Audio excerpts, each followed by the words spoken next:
Okay, lesson 18. I am not alone in experiencing the effects of my seeing.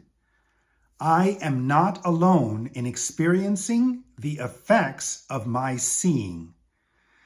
So for the first 17 lessons, we have been focused on an individual experience. What it is that you think, what it is that you see, how you think it, how you see it, what meaning you give to it, whether or not it's neutral or not. This is the first lesson where we're actually being introduced to the idea that we're having a collective experience, a shared and unified consciousness. It is, the way the Course puts it, all minds being joined. All minds being joined. We are constantly exchanging energy, thoughts, information. Experiences are shared. There is a relationship that we have with all of creation. There is a concept that was introduced by a man by the name of Vadim Zeland in a book called Reality Transurfing. It's a more recent book than A Course in Miracles, but it's very powerful in the way it describes the experiences that we have and how we're able to, in a sense, manipulate reality to get what it is that we want and what we want out of life. The concept is called a pendulum.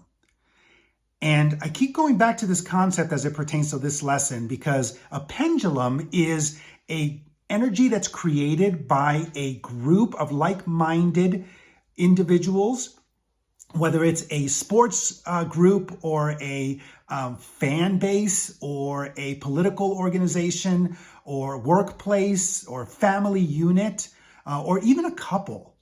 It creates an energy that is not individual. It's actually a shared energy. And it's got a lot of power to attract others into that pendulum. So this concept, I think, is very important to understand within the relationship of this lesson. I am not alone in experiencing the effects of my seeing, because it can be it can hold the energy that is ego-based and fear-based, but it can also hold the energy that is of light and of innocence and of goodness.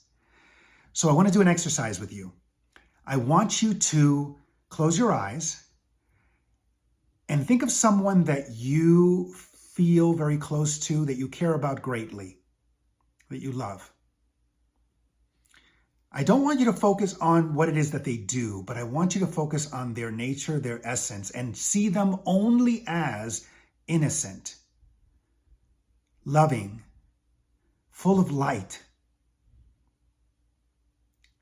See them as holy. If you're a person of faith, see God in them. And connect with what that feels like to see this person in their greatest potential, in their highest self.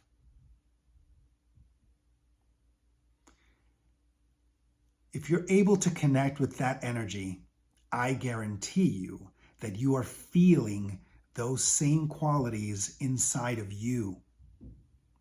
That is the power of all minds being joined. That is the power of seeing things, not being alone in experiencing the effects of that in which you see. 1 Corinthians chapter 13, verse 12. We see through a glass, darkly, but then after this, face to face. Now we know in part, but soon we will know and be known. This is a relationship. This is ripple effects that we have based off of what we think and what we see. And this ripple effects goes beyond just our internal experience, beyond even our own external experience. It goes into all of creation. And so I hope that this lesson is starting to make sense to you, that even though we're having an individual experience and we're all individual children of God, there is one sonship, there is one unified consciousness, and we are having a constant exchange with this unified consciousness, all minds being joined. That's lesson 18.